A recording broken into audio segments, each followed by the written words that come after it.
تصريحات نرامي كابتن خالد بيبو بعد نهاية مباراة الأهلي وسيمبا. خلينا نسمع ونرجع لبعض مرة تانية. بيبو مدير الكرة للنادي الأهلي أدلى لنا بهذه التصريحات. بس هي دي كورة، احنا حاولنا ورحنا وضيعنا كورة فيها ان انت ممكن تجيب اهداف وممكن تضيع اهداف، انما في محاولات طالما بتروح على الجون وبتحاول، ده حاجة كويسة. ضياع الاهداف ده وارد في كل لعيبه العالم وكل فرق العالم.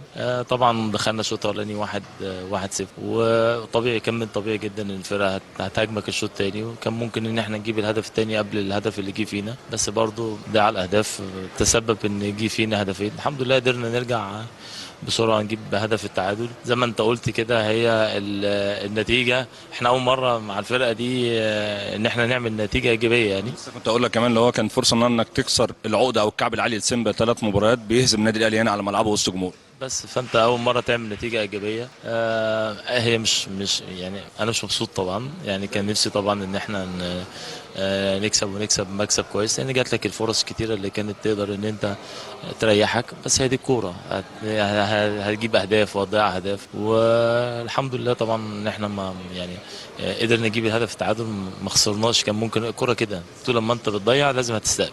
الملعب كويس والاضاءه كانت كويسه والجو كان كويس جدا، فده يخليك انت مبسوط وانت بتلعب يعني. بس طبعا احنا حاولنا ورحنا للجون كذا مره، ضيعنا اهداف، وهي دي كره القدم يعني. خالد اخيرا طمنا على رامي ربيعه، كنا شايفينه حاطط تلج على رجليه على السمانه وطالع بيزك. طمنا برضو على محمد عبد المنعم وامام عاشور. لا طبعا محمد عبد المنعم اخذ كدمه في مباراه المنتخب، فالجهاز الطبي والجهاز الفني فضلوا ان هم يريحوه.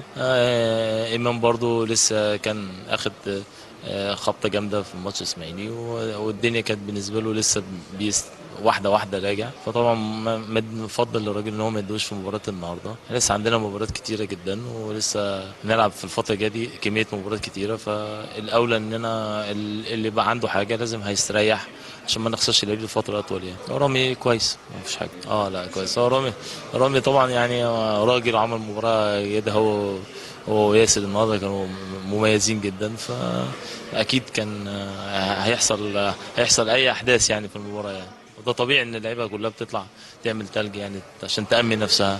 احنا لسه مسافرين سفر طويل، وعندنا بعد 3 ايام ان شاء الله، بعد 3 ايام مباراه تانية، فلازم اللعيبه تعمل استشفاء بشكل كويس.